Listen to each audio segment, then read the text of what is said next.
Let's take a trip back in time at the Laupahoehoe Train Museum along the Hilo Hamakua Heritage Coast.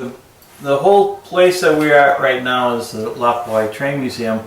The site that we're on was the old train station agent's house.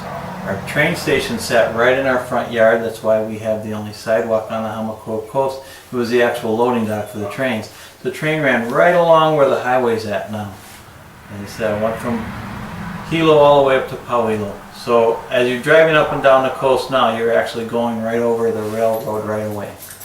So back in the old days, they had the old Marilyn Highway, which went in and out of all of the gulches. It took like 4 hours to go from Hilo up to Honolulu, and now it takes about an hour. So it straightened it out quite a bit since that time. So that was part of the history, and that's why we have the train museum here, because it was the train station agent's house.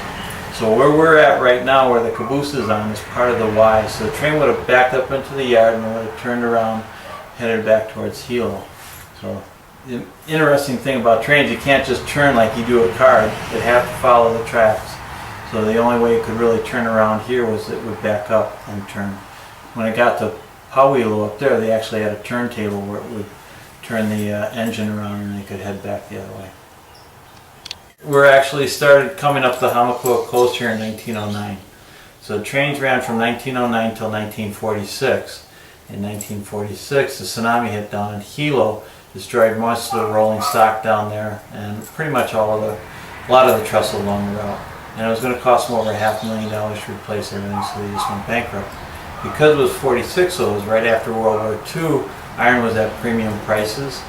So rather than try to spend a lot of money to recover it, they just picked up all the rails, they cut up the end, and sold everything for scrap iron.